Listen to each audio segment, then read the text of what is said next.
안녕하세요. 미래영재학원에서 준비하고 있는 우리가 보통 이걸 심화과정이라고 하는데요. 영재학교 과학고를 가기 위한 물리과정 중에서 기초반을 수강한 학생들을 대상으로 하는 심화 강좌 수업입니다.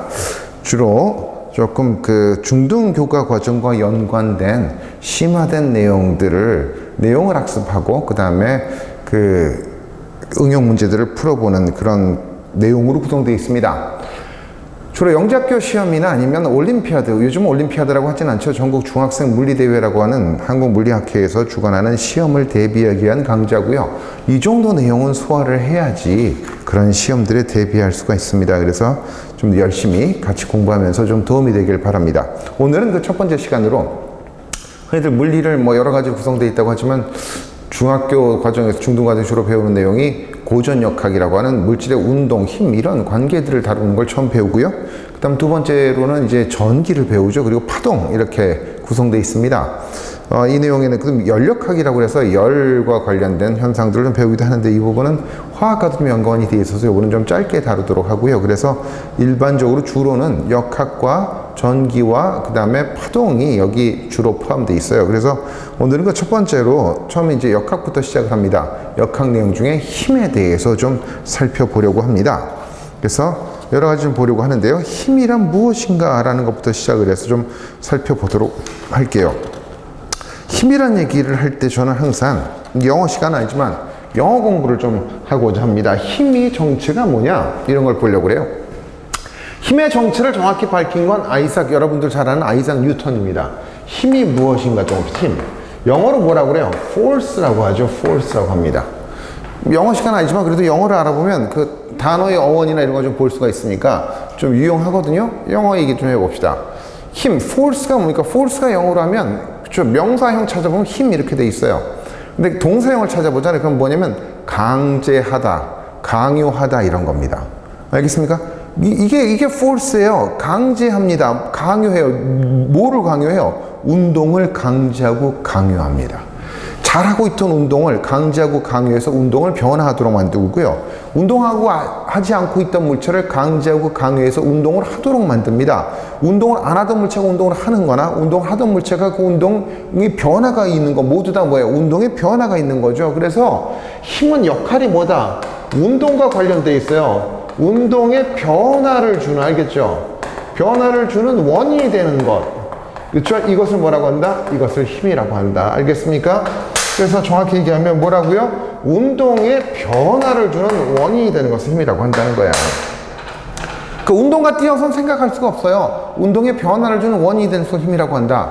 힘이 많이 들어가면 운동 변화가 많이 일어난다. 힘이 안 들어가면 운동 변화가 일어나지 않는다 그 얘기예요. 알겠죠? 그래서 힘이 뭐냐라고 하면 물체의 상태, 운동 상태나 모양도 변화시킨다고 하는데 우리한테 중요한 건, 역학이 중요한 건 운동 상태의 변화입니다. 운동을 변화시키는 원인이 되는 것을 힘이라고 한다라고 되어 있죠. 그거 읽어볼까요? 교재 1페이지입니다. 물체의 모양이나 운동 상태를 변화시키는 원인이 되는 물리량을 뭐라고 한다? 힘이라고 한다. 고무공에 힘을 가하면 찌그러지면서 모양이 변하기도 하고요. 운동하고 있는 장난감 자동차에 힘을 가하면 정지시킬 수도 있거나 정지한 장난감 자동차에 힘을 주면 자동차가 움직이게 된다. 그래서 이렇게 물체에 힘을 가해주면 모양이 변형되거나 아니면 운동 상태가 변하게 된다. 우리는 운동에 대해 관심이 있으니까 운동을 변화시키는 원인이 되는 것을 뭐라고 한다? 이게 힘이다. 힘이 하는 역할이 뭐냐? 힘이 도대체 뭐 하는 거냐라고 물어보면 뭐라고 얘기하면 돼요? 운동 상태를 변화시키는 게 힘이 하는 역할이다. 그 얘기예요. 오늘 이 단어는 3개 강의로 나눠서 하게 됩니다. 하나하나씩 내용을 잘 쫓아오시기 바라요. 힘을 표시합니다. 그래서 두 번째 힘의 표시입니다. 힘을 표시할 때 힘을 표시하는 방법이에요. 두 번째. 힘을 표시할 때는 이렇게 표시합니다. 화살표로 표시하는데 각각의 역할이 있어요. 화살표에 이 길이 있죠. 이게 힘의 크기를 나타내요. 힘의 크기를. 그러니까 이 길이가 길수록 힘이 센 거예요. 많이 준 거예요. 강한 겁니다. 요건 힘은 어느 방향으로 주느냐에서 방향이 있죠. 그렇죠? 다릅니다. 내가 힘을 갖다 이렇게 줄 수도 있고요. 맞죠? 예를 들면 얘를 이렇게 줄 수도 있고, 얘 지우개 볼까요? 내가 힘을 이렇게 줄 수도 있고, 지우개에게 이렇게 위로 힘을 줄 수도 있어요. 그러니까 힘의 방향에 따라서 운동 변화의 방향도 달라지죠. 운동 변화를 결정해야 되니까 다른 운동 변화를 주는 건 다른 힘입니다. 알겠어요? 그러니까 크기와 방향이 중요해요. 하나 더 있습니다. 다른 운동 변화를 주면 다른 힘이라고 그랬죠. 그러면 똑같은 힘을 주더라도 물체에 따라서 운동 변화가 다를 거 아니에요. 어떤 물체에 힘을 작용하느냐, 즉 힘을 어디다 작용시키느냐 하는 뭐예요? 작용점이 필요합니다. 이 화살표의 첫 부분이 뭐예요? 작용점이에요. 무슨 얘기냐면 일반적으로 힘을 표시하면 앞으로도 하겠는데 상자 물체가 있다. 이게 물체예요.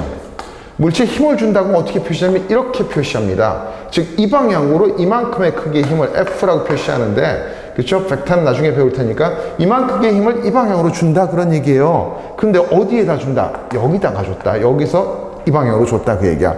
여기서 작용했다. 알겠죠? 그래서 힘을 표시하려면 방향과 크기와 작용점을 표시해 주는데 이 세 개를 뭐라고 한다? 이거 세 개를 우리가 힘의, 그렇죠? 힘의 3요소라고 합니다. 알겠어요? 3요소라고 얘기한다. 힘을 표시하기 위한 세 가지 중요한 것이다. 그래서 힘의 3요소라고 얘기하죠. 그래서 힘의 3요소에 뭐가 있다? 다시 확인하고 넘어갑시다. 크기와 방향과 작용점. 알겠죠? 이 세 가지가 중요하다. 그래서 뭘로 표시해요? 이 화살표로 힘을 표시하게 된다. 이런 식으로 얘기할 수 있죠. 자, 그 다음에 이제 여러 가지 힘을 한 물체에다 줬어요. 여러 가지 힘을 한 물체에다 줬으면 어떤 효과가 일어나는가? 이걸 힘을 합해보자. 이걸 힘의 합성이라고 하죠. 합성이라고 해요. 알겠죠? 이런 얘기예요. 즉 무슨 얘기냐면 여기 물체가 있어요. 여기 물체가 있어. 물체에다가 힘을 이 방향으로도 주고요. F1이라고 할까요? 힘을 이 방향으로도 줬어요. 알겠죠? 그러면 우리가 이 두 힘이 같다고 하면 경험적으로 양쪽에서 고무줄을 이렇게 끌어당겼다는 얘기야. 그러면 우리는 경험적으로 알고 있는데 힘이 어떻게 된다? 이 방향으로 힘이 된 것처럼 이 방향으로 끌려갑니다. 마치 이 두 힘이 함께 작용하면 하나의, 그죠? 두 힘이 함께 작용해서 어떤 한 힘이 작용한 것과 똑같은 효과를 내준다. 그 힘을 구하는 것. 즉, 두 개의 힘이 더해진 효과와 똑같은 운동의 변화를 주는 그 한 힘을 구하는 것. 그것을 뭐라고 한다? 힘을 합성시킨다고 한다는 얘기야. 그래서 어떻게 합성을 시키냐면 여러 가지 방법이 있는데요. 가장 이렇게 퍼져 있을 때 첫 번째 쉬운 경우부터 봅시다. 쉬운 경우부터 보면 자, 저건 제일 어려운 경우 첫 번째. F1이 이 방향으로 줬고요. F2도 같은 방향으로 줬다. 그럼 간단하죠. 합한 힘은 얼마가 됩니까? F1 더하기 F2의 힘이 어느 방향으로? 이 방향으로 작용합니다. 그래서 합한 힘을 노란색 표시하면 이게 F가 되죠. 이렇게 됩니다. 당연히. 두 번째 갑시다. 두 번째, F1은 이 방향으로 줬는데 F2를 이 방향으로 줬다고 합시다. 그러면 그쵸? 어느 방향? F는 얼마가 되겠어요? F1 마이너스 두 힘의 차이만큼 어느 방향으로? 크기가 큰 방향으로 이만큼이 F가 작용해서 이 방향으로 운동의 변화를 겪겠죠. 알겠습니까? 이 방향으로 운동의 변화를 겪을 거란 얘기야. 근데 문제는 이렇게 각을 갖고 갈 경우는 어떻게 하느냐? 각을 갖고 갈 경우에는 합력을 구한다고 하는데 합성하는 방법이 딱 한 가지가 있다. 이렇게 하면 두 힘이 여기에 영향을 미쳤을 때, 그쵸? 나타난 운동변화, 똑같은 운동변화를 나타내 줄 수 있는 한 가지 힘을 구할 수 있다. 이걸 합력 구한다고 하는데 쉽게 구할 수 있다. 어떻게 구하느냐? 평행사변형을 그립니다. 두 개를. 알겠죠? 이 두 개와 같이. 그래서 이 평행사변의 대각선을 그리면 얘가 뭐한다? 이 방향으로 힘이 작용한 것과 똑같이 이 방향으로 가속도를 갖는다고 했고 운동 변화를 가지면서 밀려가게 됩니다. 알겠죠? 이렇게 하는 것을 힘의 합성이라고 얘기를 한다는 거예요. 교재 볼까요? 교재 잠깐 읽어보고 정리하고 갑시다. 한 물체에 여러 힘이 동시에 작용할 때 이들 힘을 합한 것과 동일한 효과를 주는 하나의 힘을 구하는 것을 힘을 합성한다고 하는데 같은 방향으로 작용할 때는 합력의 크기는 두 힘의 크기를 더한 것과 같고 방향은 그 두 힘의 방향이다. 당연하죠? 이 얘기한 거예요. 두 번째, 반대 방향으로 작용하는 두 힘은 합력의 크기는 두 힘의 차이와 같죠? 그 다음에 힘의 방향은 당연히 크기가 큰 힘의 방향이 됩니다.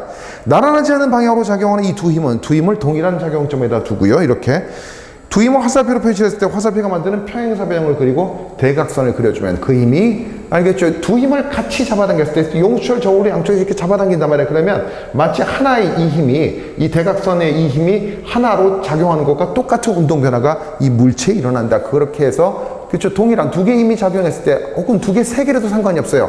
여러 힘이 작용했을 때 그 힘들이 총합해서 주는 운동 변화, 동일한 운동 변화를 일으키는 한 가지 힘을 구하는 것, 그것을 힘을 합성한다고 하는데 합성은 이런 방식으로 할 수 있다 얘기입니다. 힘을 합성을 했었으면 그러면 모두 할 수 있어요. 힘을 분해도 해야죠. 알겠죠? 힘을 분해입니다. 힘을 분해할 필요가 있어요. 어떤 경우에 주로 분해할 필요가 있느냐? 그렇죠? 상가함수가 막 나오고 하는데 상가함수를 배우자는 친구들은 상가함수를 좀 간단하게 학습을 하고 와도 됩니다. 간단한 학습은 여기서도 좀 얘기는 해드릴게요. 이렇게 빗면이 있어요. 그렇죠? 빗면이 있고 경사하기 세타임 빗면이라고 합니다. 빗면인데 빗면이 물체가 놓여 있어요. 이렇게 알겠지? 물체가 놓여 있어요. 물체가 놓여 있는데 이 물체에 작용하는 힘은 뭐가? 가장 크게 우리가 쉽게 알아볼 수 있는 건 중력이 작용해요. 이 방향으로 mg라고 보통 얘기하죠. 중력이 작용합니다. 그러면 힘이 이렇게 작용하면 이 방향으로 운동 변화가 일어나야 된다며. 그럼 얘가 이 빗면을 뚫고 우두두두두 하면서 운동 변화하고 떨어져요? 아니란 얘기예요. 아닙니다. 그럼 무슨 일이 일어날까요? 얘는 우리 다 알죠. 이 방향으로 미끄러져 내려가요. 그러면 이 방향의 운동 변화, 실제 운동 변화가 얼마인지 계산하고 싶을 수가 있잖아. 우리한테 중요한 건 운동 변화니까요. 우두두두 이쪽으로 떨어지지 않는다고. 그러면 왜 안 떨어지냐면 또 하나 힘이 있어서 그래. 무슨 힘이냐면 얘가 여기를 나중에 배울 텐데요. 받쳐줍니다. 이걸 수직항력이라고 하는데 받쳐줘서 이쪽으로 못 오게 만들어요. 그러면 이 힘을 두 개로 나누자는 얘기예요. 이 힘을 두 개로 나누자. 이 힘이 하나는 누르는 방향의 힘이 있고요. 어떻게 돼? 이 힘이 아까 보자. 합할 때는 그쵸? 평행사변형을 그래서 대각선이 이 힘이 된다고 그랬잖아. 그러면 이 힘을 두 개로 간단하게 F로 F1과 F2로 쪼개는 거예요. 쪼갤 때 뭐가 필요해? 두 개 방향이 필요하지. 그래서 어떻게 된다? 수직으로 누르는 힘과 이 방향으로 쪼개고자 하는 거야. 그러면 이 방향으로 평행사변형을 그린 다음에 하나의 힘은 이게 그죠? 하나의 누르는 힘이 되고 내려가고자 하는 힘은 이만큼이 되겠죠. 이렇게 됩니다. 알겠어요? 그래서 우리가 보통 직각삼각형의 빗변분의 높이를 사인이라고 하는데 그러면 빗변분의 얼마? 빗변분의 그죠? 높이만큼 이쪽으로 작용하죠. 그래서 얘를 얼마? mg 사인 세타. 나중에 삼각함수 배우면 좀 더 자세히 할 수 있고요. 얘는 빗변분의 밑변을 갖다가 뭐라고 합니까? 코사인 세타라고 하는데 그 세타가 있을 때 각을 이루고 있을 때 그러면 그쵸? 빗변분의 밑변만큼 여기 작용할 거 아니야? mg 곱하기 mg 코사인 세타가 이렇게 작용해요. 그래서 얘가 이쪽으로 이 mg 중에서 일부는 바닥을 누르고 있고 빗변을 누르고 있고 일부는 이쪽으로 내려가려는 경향을 보이고 있다는 얘기야. 바닥으로 누르는 거는 바닥이 받쳐주는 이 힘에 의해서 서로 상쇄돼서 쌤쌤이 돼버리고요. 얘는 내려가려는 힘은 누가 상쇄해주는 게 없기 때문에 이 방향으로 가속도를 갖고 이 방향으로 운동 변화를 갖고 내려간다는 얘기야. 따라서 우리가 중력 전체가 운동 변화를 주는 게 아니라 중력 중에 일부 mg 사인 스타만 운동 변화를 준다. 이렇게 어떤 경우에 중력이 작용하는데 중력 중에 일부는 빗면을 누르는 데만 사용되고 일부는 아래로 운동 변화를 주는 데 사용된다. 그 얘기죠. 그 두 개를 구별해서 좀 볼 수가 있다. 구별을 두 배로 좀 볼 필요가 있고 구별할 때 되게 유용한 경우가 많습니다. 그렇죠. 그 경우에 mg를 두 가지 힘으로 아까는 두 힘을 갖다가 F로 합쳤다고 하면 여기서는 하나의 mg를 두 힘을 그죠? F를 두 개로 나눠준 거죠. 두 개의 힘으로 나눠서 볼 수 있다. 즉 얘가 F가 되는 거고요. 얘를 얼마? F1과 그쵸? 이게 F1이에요. F2로 나눌 수 있는 거죠. 그래서 두 개로 나눠서 우리한테 유용한 것들을 분리해서 바라볼 수가 있다. 이렇게 좀 나누는 방법을 뭐라고 한다? 힘의 분해라고 하게 됩니다. 알겠죠? 이걸 힘의 분해라고 그래요. 자, 그 다음 힘의 평형입니다. 힘의 평형 문제로 돌아갑시다. 주제 하나씩 볼까요? 자, 이 단어는 우리가 앞으로 배울 모든 고전역학적인 여러 가지 운동과 힘과의 관계에서 배울 것들의 기본들, 기초 개념들을 배우는 단원이라고 생각하시면 됩니다. 힘의 평형입니다. 힘의 평형이라는 건 뭐예요? 평형이라는 말에 좀 주목해 봅시다. 평형이라는 건 안정돼 있다 이런 얘기죠. 뭐가 안정돼 있다는 얘기예요? 안정돼 있다. 운동이 안정돼 있다. 안정돼 있으면 어떻게 돼? 변화가 없다는 얘기야. 운동에 변화가 없어요. 운동에 변화가 없는 걸 평형이라는 것보다 운동에 변화가 없다는 얘기야. 서 있는 건 계속 정지해 있고, 그죠? 운동에 변화가 없는 상태. 알겠죠? 이게 평형이에요. 운동에 변화가 없다. 알겠습니까? 이게 뭐 정지했던 건 계속 정지해 있는 거고, 운동하고 있던 물체는 그냥 그 속도로 계속 운동하는 거야. 그냥 급빠르게 그 상태로. 운동에 변화가 없다. 운동에 변화가 없으면 아까 뭐라고 얘기했어? 힘의 정의가 뭐라고요? 힘의 정의가 운동에 변화를 주는 원인이 되는 게 힘이래. 변화가 없는 건 그 원인을 주는 힘이 없기 때문이다. 그럼 아예 모든 힘이 작용하지 않아서 아니죠. 아까 힘을 합성했죠. 합성 아니면 합력이라고 하죠. 합력이 얼마? 합력이 0이 되어야 된다. 합력이 0이 되면 힘이 평형을 이룬다고 얘기할 수 있다.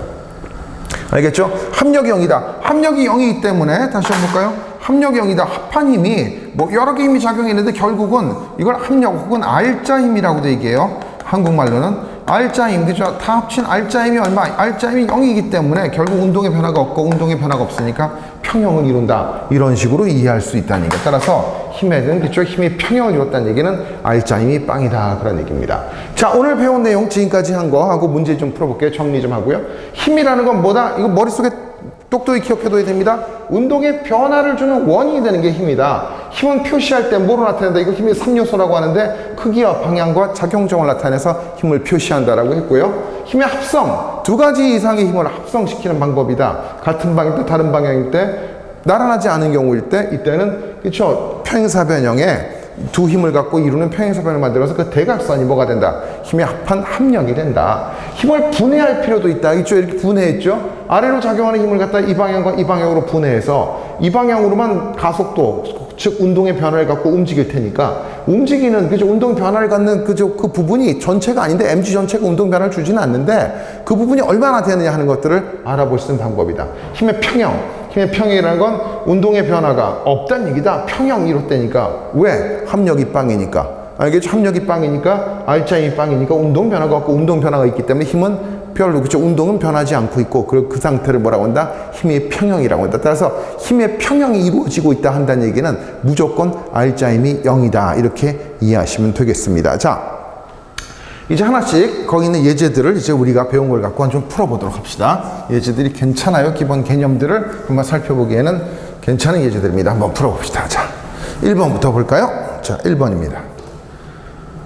크기가 F인 두 힘이 다음과 같이 작용한다. 합력의 크기는 얼마인가? 라고 물어봤습니다. 이거 합력을 연습해보자는 얘기예요. 해봅시다. 자, 무슨 얘기예요? 예제 1번입니다. 예제 1번 보면, 그죠? 첫 번째, 어떻게 된다고요? 크기 같은 두 힘이 90도로, 그쵸? 크기가 똑같대요. FF라고 그랬어요? 그쵸? 크기 F라고 그랬어요. FF인 두 힘이 작용한답니다. 90도로. 합력 구하래요. 합력 어떻게 구한다고요? 설명해드렸죠? 평행사변형의 대각선을 그리면 된다고 그랬어요. 그럼 두 힘이 만드는, 두 힘이 만드는, 그죠? 직각이니까 정사각형이 되겠네요. 알겠죠? 두 힘의 크기도 똑같고 직각이니까요. 그 대각선을 그려봅시다. 그러면 뭐가 돼요? 이게 바로 합력의 크기가 되죠. 이게 합력입니다. 합력의 크기 구하라고 그랬죠? 그러면 우리 아시죠? 1대 얼마? 루트 2죠? 얼마? 루트 2F가 된다. 1번은 루트 2F다. 이렇게 구하시면 되겠습니다. 같은 방식으로 계속 하시면 돼요. 2번 볼까요? 수학 기하 문제 같죠? 자, 이번에는 F가 있고요. 이렇게 F가 있고 이게 120도랍니다. 얼마? 120도래요. 그렇죠? F가 이쪽이 너무 긴가요? F가 있답니다. 그러면 역시 마찬가지 방법을 써야죠. 어떻게 됩니까? 평행사변형 그려줘야죠. 이렇게 평행사변형 그립니다. 그러면 이게 되겠네요. 그런데 여기가 얼마? 60도죠. 얘랑 같고요. 그럼 여기도 60도가 되니까 정삼각형이죠. 정삼각형이니까 얘가 얼마가 돼? F가 됨을 알 수 있죠. 이런 식으로 평행사변형을 그리면 힘의 합력을 어렵지 않게 구할 수가 있습니다. 자, 이번에는 그죠? 60도랍니다. FF가 있고요. FF가 있고 얘가 얼마? 60도를 이룰 때랍니다.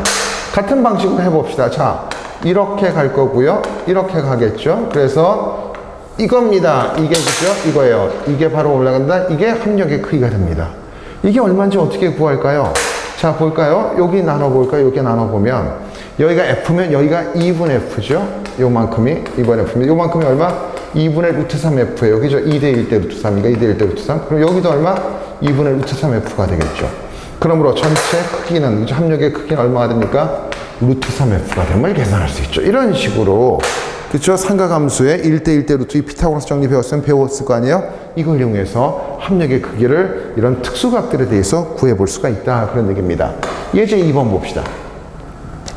크기가 각각 1뉴턴, 2뉴턴, 루트 3뉴턴인 세 힘이 그림과 같이 점 5에 작용하고 있다. 합력의 크기를 구하시오. 역시 합력 구하는 거네요. 자, 먼저 여기 2뉴턴 있고요. 2뉴턴입니다. 그 다음 30도로, 그죠? 90도인가요? 여기 30도예요. 30도로, 그죠? 얼마? 루트 3뉴턴? 루트 3뉴턴이 있답니다. 그러면 2대1 대 루트 3이니까 딱 이렇게 직각으로 오도록 생기겠죠. 이렇게 있습니다. 이게 루트 3뉴턴 이 방향으로 있어요. 알겠죠? 그 다음에 여기 90도로 얼마? 1뉴턴이, 그렇죠? 1뉴턴입니다. 1뉴턴이 여기에 90도로 있대요. 세 개의 합력을 구하라는 얘기죠. 해봅시다. 세 개는 처음 해보잖아요. 어렵지 않습니다. 두 개씩 하면 돼요. 먼저 두 개 누구 먼저 할까요? 얘랑 먼저 더해야죠. 얘랑 평행사변형 그리면 딱 이게 평행사변형이 되죠. 그래서 1뉴턴과 2뉴턴을 합한 게 얼마가 돼요? 루트 3뉴턴이 됩니다. 그 다음에 루트 3과 루트 3을 더해줘야죠. 그럼 2배가 되죠. 얼마? 2루트 3뉴턴이 되죠. 이게 합력이 돼요. 어느 걸 먼저 해도 상관은 없습니다. 상관없는데 이게 편리한 거죠. 그래서 1뉴턴과 2뉴턴을 먼저 합성을 하면 지금 그림에 보인 것처럼 얘네들이 딱 평행사변이거든요. 왜? 2대 1대 루트 3이니까요.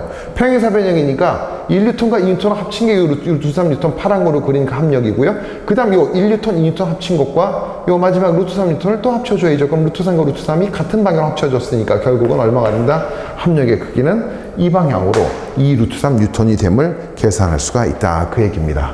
어렵지 않죠? 이제 3번 갑시다. 무게 100N의 물체가 그림같이 연결된 실에 의해서 매달려 있다. 이거 자주 나오는 이런 아주 뻔한 유형의 문제입니다. 각각의 실에 작용하는 장력을 구해봐라 라고 되어 있어요. 천장이 있고요. 이렇게 60도라고 그랬나요? 그러면 이렇게 90도가 되겠죠. 60도, 30도 이렇게 되도록 여기에 매달려 있다. 그 얘기. 이건 힘을 분해하라는 얘기입니다. 100N이에요. 100N입니다. 100N이면 위에 잠깐 볼까요? 어떻게 되겠어요? 얘는 이 방향으로 힘이 작용하겠고, 뭔지 모르죠? 장력이라고 합시다. T2. 얘는 이 방향으로 T1이 작용하겠죠. 그래서 둘이 합치면, 내가 이렇게 그린 이유는, 난 미리 보고 그랬는데, 둘이 합칩니다. 합치면 뭐가 돼야 돼? 합치면 합력이 얘랑 같도록 돼야죠. 이게 100N이 돼야 됩니다. 100N을 갖다가 T1과 T2로 분해해달라. 그 얘기예요. 그런 문제예요. 분해의 문제입니다. 그러면 분해해 볼까요? 그럼 어떻게 됩니까? 2대 1대 루트 3 아니에요? 그럼 바로 나오죠. T1 얼마? 50N이고 2대 1대 루트 3이니까 여기는 얼마? 50 루트 3N이죠. 그래서 T1은 50N, 왼쪽 장력은 오른쪽에 잡아당기는 장력은 50 루트 3N이다. 이렇게 대답할 수가 있습니다. 이거야말로 분해 문제인데 둘이 장력이 합친 합력이 100N 아래로 잡아당기는 중력 100N과 상쇄돼야 한다. 그러므로 100N 두 개가 합쳐서 100N이 되도록. 근데 방향은 정해져 있죠. 줄이 달린 방향으로 작용할 테니까 이 방향과 이 방향으로 작용해서 100N을 만들 것이다. 그러면 이 방향으로 2대 1대 루트 3에 의해서 분해해주면 50N, 50 루트 3N이 됨을 계산할 수가 있게 됩니다. 아시겠죠? 이런 식으로 문제를 푸는 겁니다. 4번, 예제 4번 마지막 예제입니다. 예제 4번 봅시다. 무게가 60N의 물체에 수평방으로 힘을 가했더니 줄이 연직방에도 30도 각도를 이룬 채 물체가 정지해 있었다. 수평방의 힘의 크기는 얼마이고 장력의 크기는 얼마인가 하고라는 얘기입니다. 이것도 요즘 그죠? 여러 문제 중에 가장 기초적인 문제 중에 하나입니다. 자, 여기 연직 방향이고요. 여기서 30도로 매달았답니다. 잡아당기고 있대요. 그러면 얘가 F로 잡아당기고 있답니다. 중력이 있겠죠. 중력이 얼마라고? 60N이래요. 그리고 뭐가 있겠어요? 장력이 이 방향으로 있을 겁니다. 실이 잡아당긴 걸 장력이라고 그래요. 실이 이렇게 잡아당기고 있죠. 그리고 이 세 개가 정지해 있다. 무슨 얘기야? 예제 3번도 마찬가지지만 정지해 있다. 평형을 이루고 있다. 합력이 빵이다. 합력이 빵이라는 얘기는 자 볼까요? 뭔지 모르지만 얘랑 그렇죠? 합친 합력이 있을 거 아니에요. 얘가 장력과 같아야 된다. 그리고 방향이 반대해야 되기 때문에 여기는 반드시 30도여야 된다. 이런 사실을 알 수 있죠. 그리고 얘가 장력과 크기가 똑같다. 그러면 바로 나오네요. 자 볼까요? 그래서 얘랑 합친 합력이 장력과 같기 때문에 전체 합력이 빵이 되고 전체 합력이 빵이 되니까 평형을 이루고 있다. 이렇게 얘기하자는 얘기야. 그럼 바로 나오는 게 2대 1대 루트 3 아닙니까? 30도, 60도, 여기 60도잖아요. 60도 각이니까. 도형을 이용하면 2대 1대 루트 3이니까. 자 볼까요? 그러면 2대 1대, 여기가 2대 1대 루트 3입니다. 그러면 루트 3이 60N에 대응한다는 얘기야. 그러면 여기는 F는 얼마? 루트 3분의 60N이 되겠죠. 이렇게 될 거 아니에요. 루트 3분의 1이니까. 그럼 얼마입니까? 나눠주면 20 루트 3이죠. 20 루트 3N이다. 이렇게 돼요. 얘는 2배죠. 2배니까 장력은 얘의 2배가 되니까 얼마가 된다? 40 루트 3N이죠. 그러면 2대 1대 루트 3의 관계가 성립하게 됩니다. 아시겠죠? 그래서 먼저 볼게. 노란색으로 쓴 것처럼 이 삼각형 관계에서 2대 1대 루트 3이 될 거다. 근데 루트 3에 대응되는 게 60N이다. 그럼 1에 대응되는 건 60N을 루트 3으로 나눈 값 얼마? 20 루트 3N이 된다. 그 다음에 이쪽 값은 얼마가 돼? 2대 1대니까 2배가 돼야 되니까 이쪽 둘의 합력과 장력이 평형이 이루기 때문에 크기가 똑같죠. 그러면 얼마? 40 루트 3N이 그렇죠. 장력의 크기로 작용함을 알 수가 있게 된다. 그런 얘기입니다. 이해되셨죠? 이 정도를 이해하고 계시면 크게 문제없이 소화할 수 있다고 볼 수 있습니다. 자, 이제 칠판 좀 정리하고요. 그 다음에 만유인력에 대해서 좀 살펴보도록 하겠습니다. 자, 이제 우리 힘이 뭘 하는 건지, 힘을 어떻게 표시하는지, 힘을 어떻게 더해주는지, 힘을 어떻게 분해하는지, 그리고 힘을 합쳐서 평형이라는 게 뭔지에 대해 배웠습니다. 그럼 지금부터는 그럼 이런 힘들, 여러 가지 힘들이 있는데 그 힘들, 각각의 힘들에 대해서 한번 자세하게 살펴보자 그런 얘기입니다. 힘이 여러 가지 힘이 있죠. 그 중에서 가장 우리가 좀 많이 들어봤던 힘이 바로 만유인력입니다. 지구 중력이 바로 만유인력이 생기는 거죠. 만유인력이라는 건 아이작 뉴턴이 처음에 발견했다고 하는데요. 제시를 했다고 하는데, 만유인력이라고 건 영어로 universal force 이런 얘기인데, 보편적인 힘 이런 얘기죠. 그러니까 뉴턴 시대는 이 힘밖에 없다고 생각을 했어요. 이걸 그래서 만유인력이라고 합니다. 지구 중력이 바로 지구와 물체 사이의 만유인력인 거죠. 그래서 중력도 만유인력이라고 할 수 있어요. 뭐 어떻게 얘기하냐면 뉴턴은 질량이, 그죠? 라지엠 물체랑 여기 라지엠이라고 했나요? 그죠? M1이라고 했어요.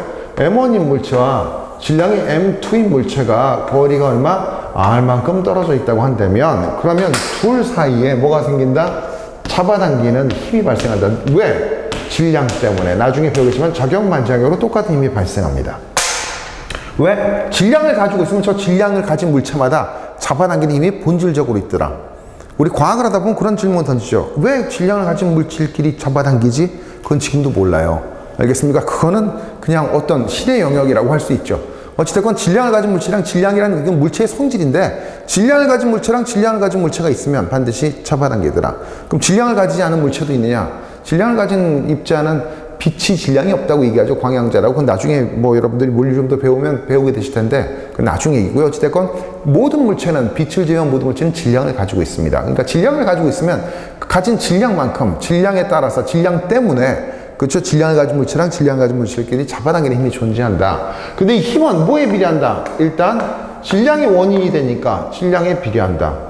그리고 이 힘은 또 질량 M2도 원인이죠. M2가 원인인데 잡아당기기 때문에 질량 M1, M2에 비례하고요. 거리가 멀어지면 거리가 멀어질수록 거리의 제곱에 반비례합니다.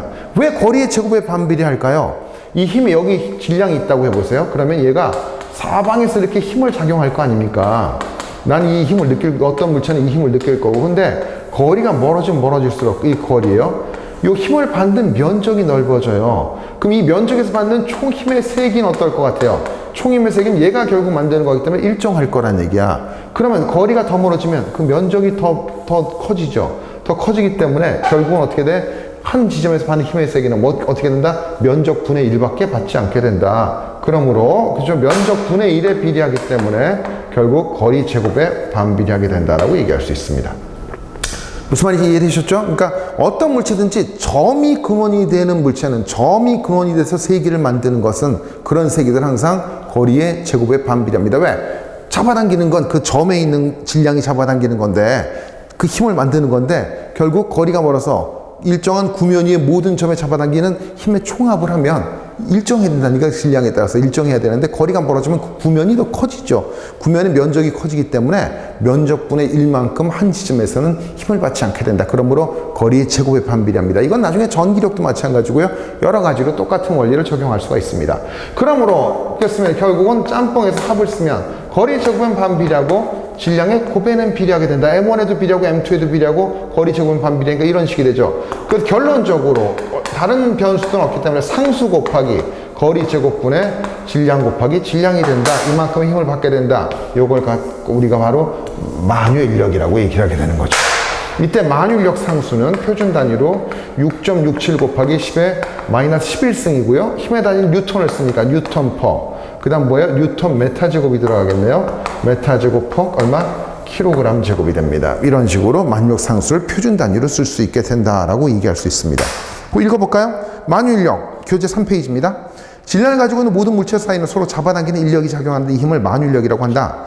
만유인력의 크기는 두 질량의 곱에 비례한다. 만유인력은 물체 사이 거리 제곱에 반비례하게 된다. 알겠죠? 그래서 F는 R 제곱분의 G 곱하기 M1, M2가 됨을 알 수가 있다. 근데 이제 그쵸? 질량 가진 물질끼리 잡아당기는데 지구 중력에 대해서 보자는 얘기예요. 지구 중력도 결국 뭐다? 만유인력 때문에 생기는 거다. 우리가 지금 지표면에 붙어 있고 아래로 힘을 받잖아요. 물체를 예를 들면 얘를 갖다 이렇게 떨어뜨리면 분필 보이죠? 분필을 떨어뜨리면 아래로 내려갑니다. 뭐 때문에? 지구 중력 때문이죠. 아래로 잡아당기니까. 지구 중력은 왜 생기느냐? 지구랑 아까 저 분필이 떨어지는 지구랑 뭐 분필 사이의 만유인력 때문에 떨어진 거예요. 알겠죠? 지구랑 분필 사이의 만유인력이 작용해서 이렇게 앞으로 떨어지게 된다. 그런 얘기입니다. 그러면 그렇죠? 그 지구 중력을 한번 구해보자. 일단 하나씩 지구 표면부터 봅시다. 지표위라고 하는데 지구 표면에서 구해볼까요? 우린 지금 지구 표면 근처에 있어요. 왜 지구 반지름 6,400km인데 여기서 1m 뛰어봤자 뭐 지구 표면이 아니라고 주장할 수가 없어요. 6,400km에 비해서 그게 얼마나 되겠습니까? 우리가 생활하고 있는 건 대부분 지구 표면입니다. 63빌딩 꼭대기 올라갔다고 해도 지구 표면이에요. 지구 반지름에 비해서는 얼마 되지 않기 때문에 그렇습니다. 자, 그럼 지구 표면에서는 만일비가 얼마나 되느냐? 자, 여기 지구 표면에 물체가 있고요. 지구가 있는 거예요. 그럼 두 물체 사이 거리는 중심 사이 거리가 되니까 지구 반지름이 되는 거죠. 이걸 뭐라고 그래요? 지구 반지름입니다. 그럼 얘한테 작용할 힘을 보여볼까요? 얘한테 만유인력이 작용하겠죠. 서로 작용합니다. 작용 반작용이에요. 이게 둘 다 작용하긴 한데 우리는 이 힘에 대해서 관심이 없고 얘한테 작용하는 이 힘에 대해서 관심이 있죠. 이게 중력인 거잖아요. 자, 그러므로 우린 F equal mg라고 얘기는 하는데, 자, 볼까요? F는 얼마가 된다? 우리 조금 전에 구한 식에 의해서 거리 제곱에 반비례하고 만유력 상수 그다음 곱하기 지구 질량 곱하기 물체 질량이 되네요. 이렇게 됩니다. 그 지구 표면에서는 어떻게 된다? 저 거리가 지구 반지름의 제곱이고요. 만유력 상수 곱하기 지구 질량 곱하기 물체 질량이에요. 지구 질량 정해져 있는 값이죠. 지구 반지름 정해져 있는 값입니다. 만유력 상수 정해져 있는 값이에요. 그럼 얘가 어떻게 돼? 모두 다 상수 아니에요. 그래서 얘를 m 곱하기 상수다 이렇게 해서 mg라고 하고 얘를 g를 뭐라고 합니까? 그래서 이때 이 g를 상수를 뭐라고 한다? 이걸 우리가 중력 가속도라고 하는 거지. 표면에서 중력 가속도라고 한다. 중력 가속도라고 하고요. 그래서 중력 가속도 g 값을 여기서 비교해서 알아보면 얼마? g는 얼마가 돼요?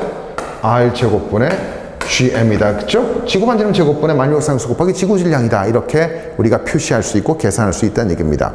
근데 엄밀하게 말하자면 이건 사실이 아니라는 거죠. 교재 읽어볼까요? 그 이유는 다음과 같다. 교재 4페이지 봅시다. 지구를 구성하는 물질이 균일하지 않기 때문에, 그렇죠? 예를 들면 여기는 더 무거운 물질이 있을 수 있고 지하자원 중에 여기는 좀 가벼운 물질이 있을 수 있고 그렇기 때문에 균일하지가 않습니다. 평균적으로 이렇다고 얘기할 수 있지만, 그 다음 여러분 지구학이나 뭐 이런 데 배워서 알겠지만 지구는 구가 아니에요. 약간의 타원체입니다. 그리고 중심까지 거리가 극에서 짧고 적도에서 약간 더 길거든요. 거의 구긴 하지만 그럼 적도로 갈수록 지구 중력이 조금 약해지죠. 근데 그 정도는 크진 않습니다. 그 다음 지구가 자전하고 있기 때문에 뒤로 튀어나가려는 힘을 받게 되죠. 그래서 일반적으로 지구 중력은 극으로 갈수록, 북극이나 남극으로 갈수록 강해지고 그 다음에 적도로 갈수록 약해진다 이렇게 보시면 되고요. 평균적으로 지표면에서 중력은 이런 식으로 얘기할 수 있다. 지구 표면 근처의 중력은 이런 식으로 얘기할 수 있다라고 얘기할 수 있어요. 두 번째 이제 인공위성입니다. 인공위성 같은 지구에서 몇백 킬로가 떨어진 지구 반지름과 상대할 수 있는 몇백 킬로가 떨어진 지점에서의 지구 중력은 어떻게 되느냐 얘기야. 자, 지구에서 여기까지 반지름 R 떠 있죠. 많이 떠 있을 거예요. H라고 하죠. 여기 M이 있다고 하죠. 여기 라지 M이 있죠. 그러면 똑같습니다. 얘한테 작용하는 중력을 구하시면 되죠. F를 구하자는 얘기야. 만유인력이니까. 만유인력은 얼마가 됩니까? 그럼 만유인력은 거리가 R이 아니라 얼마가 되는 거야? R 플러스 H로 늘어난 거죠. 제곱분의 얼마? G 곱하기 M 곱하기 M이다. 이렇게 되겠네. 질량이 곱에 비례하고, 맞습니까? 얘가 여기서의 중력 가속도죠. mg 프라임입니다. 그러므로 인공위성으로 가면 중력이 줄어든다고 하죠. 얼마큼 줄어들어요? 아까 R 제곱분의 GM이었는데, 그죠? R 플러스 H, 지구로부터의 거리가 H만큼 더 증가이기 때문에 R 플러스 H 제곱분의 GM만큼, 그죠? 이만큼 줄어든다. 지구 중에 약간 줄어들게 된다라고 얘기할 수 있게 됩니다. 자, 이제 재밌는 건데, 이제 세 번째입니다. 세 번째로 가서 지구 안으로 갑니다. 지구 안으로 들어가면 어떻게 될까요? 지구 안에서의 지구 중력입니다. 지구가 있고요. 지구에다 굴을 뚫었다고 합시다. 굴을 뚫었어요. 알겠죠? 굴을 뚫어서 여기서 중심이 여기인데 여기서 얼마만큼? R만큼 떨어진 여기에 물체가 있는 거야. 스몰 m이. 이게 전체가 라지 m이고요. 지구 반지름은 라지 R이라고 합시다. 그러면 이 경우에는, 그렇죠? 이 경우는 재밌는 게 이 물체 안쪽에 있는 요 구덩어리 있죠? 얘하고만 힘을 느낍니다. 얘를 MR이라고 합시다. 얘하고만 힘을 느껴요. 알겠죠? 바깥에 있을 때. 자기보다 바깥에 껍질에 있는 그 질량하고 힘을 받질 않아요. 이 안에 있는 것만 힘을 느껴요. 그러면, 자, 저 MR을 계산할 수가 있죠. MR을 계산해보면 MR은 얼마가 돼요? MR은 M 곱하기 라지 R 3승분의 스몰 R 3승이죠. 왜? 부피에 비례하니까요. 전체 라지 R을 다 채웠을 때가 라지 M이었잖아요. 근데 라지 R을 다 채우지 않고 지금, 그죠? 스몰 R까지만 채워 있으니까 정확히 하면 라지 M 곱하기 3분의 4 파이 라지 R 3승분의 3분의 4 파이 스몰 R 3승인 거죠. 그러므로 이때 작용하는 힘은 얼마가 된다? 얼마예요? R 제곱분의 거리 제곱분의 얘와 저 중심과 물체 사이 거리는 스몰 R이니까 여기 써 있죠. 그 다음 라지 R 곱하기 만유상수 곱하기 mr 곱하기 m이다. 그래서 정리를 해보면 얼마가 됩니까? r제곱분의 g 곱하기 m 곱하기, 그쵸? 스몰 r 3승 나누기 라지 r 3승 곱하기 얼마? 스몰 m이다. 그러면 없어지나요? 잠깐만, 스몰 r 3승 만들어 놓고요. 요렇게 없어지죠. 정리를 해보면 얼마가 된다? r 3승분의 지구 반지름 3승분의 gmm 곱하기 얼마? r이 된다. 알겠죠? 그래서 지구 안에서의 만유인력은 어떻게 됩니까? 지구 중심부터의 거리에 비례하게 됨을 알 수 있다. 지구 중심부터 거리에 비례하잖아요. 그래서 안에서의 만유인력은 지구 중심부터의 거리에 비례하게 된다.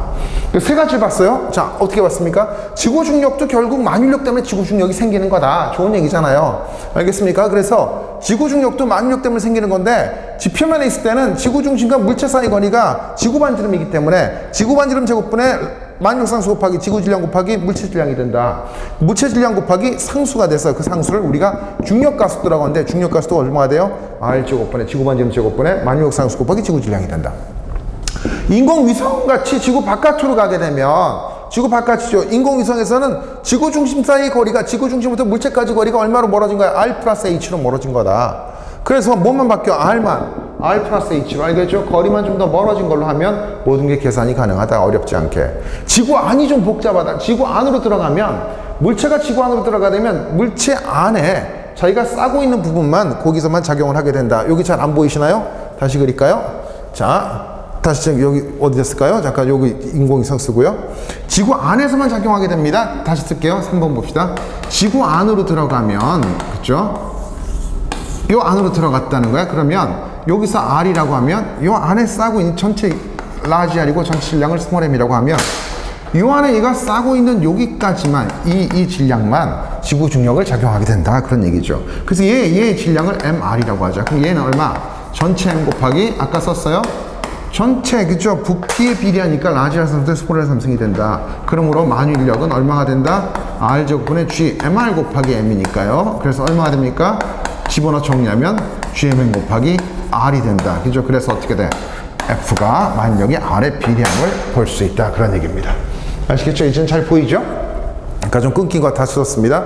그래서 결국 안에 있는 것만, 안에 있는 질량만 중력이 작용하고 만유력을 작용하게 된다. 그러므로 안에 있는 질량을 계산하면 이렇게 계산하고, 그 다음에 거리는 스몰 r이고요. 안에 있는 질량은 mr이니까 mr과 m의 곱에 비례하고 만유력 상수 집어넣어서 계산을 하면 결국은 어떻게 된다? 안으로 들어가면 들어갈수록 저 지구 중력은 줄어들게 된다. 왜? 거리에 비례하니까. 그래서 가장 가운데 들어가게 되면, 가장 가운데 들어가면 지구 중력이 얼마가 되겠어요? 0이 되게 됩니다. 알겠죠? 지표면으로부터 안으로 들어가면 들어갈수록 지구 중력은 안쪽으로 작용하긴 하는데 점점 줄어들게 됨을 알 수 있게 됩니다. 자, 예제 2개 풀어보고 그 다음에 이 단원은 오늘 강의는 좀 정리 한번 하도록 하겠습니다. 1차적으로. 자, 예제 좀 풀어봅시다. 자, 예제 볼까요? 예제 1번, 예제 몇 번이에요? 예제 5번입니다. 예제 5번 봅시다. 화성의 반지름은 지구 반지름의 2분의 1배이고 질량은 10분의 1배이다. 화성 표면의 중력가속도의 크기는 지구 중력가속도 크기 몇 배가 될까 물어봤어요. 뭘 이용하자? 요거 이용하자는 거죠. 여기 보셨죠? 중력가속도는 반지름의 제곱에 반비례하고 만유력상수고 지구 질량에 비례한다. 그럼 뭘 여기 다시 쓸게요. 그거를 R 제곱분의 지구 반지름 제곱분의 G 곱하기 라지입니다. 그 얘기죠. 그래서 중력가속도 몇 배인가? G' 나누기 G는 화성의 중력가속도를 G'이라고 한 거예요. M' 나누기 M 곱하기 얼마? R'분의 R의 제곱이다. 이렇게 되겠죠. 맞습니까? 이런 식으로 반비례한다. 거리 제곱에는. 반지름은 2분의 1이고 질량은 10분의 1배다. 그럼 여기가 10분의 1이고요. 얼마? 2분의 1이죠. 2의 제곱이 된다. 이렇게 되겠네. R'이 2분의 1 R이니까.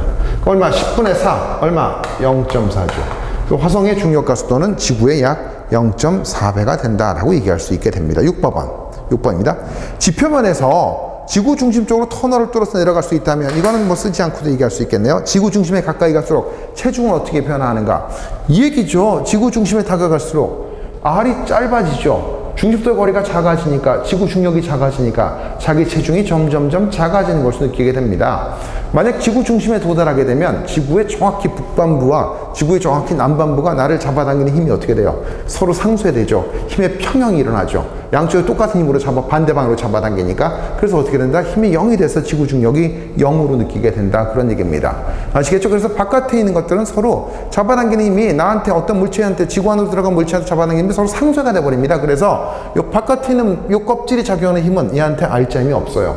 뭐만 있어요? 안에 있는 질량이 얘를 잡아당기는 힘만 알자 힘이 살아남기 때문에 그것만 고려해서 계산하면 그렇죠? 지구 중심에서 거리의 중력이 비례하기 때문에 안으로 들어갈수록 지구 중력은 점점 줄어들고 따라서 내 체중도 내가 지구 안으로 들어갈 수 있다. 물론 들어가다가 뭐 용암이나 이런 데 타서 살아있는다는 보장은 없지만 만약에 들어가게 된다고 하면 점점점 내 중력, 내가 느끼는 내 몸무게는 점점 줄어들게 됨을 느낄 수 있을 거다라고 이론적으로 얘기할 수 있습니다.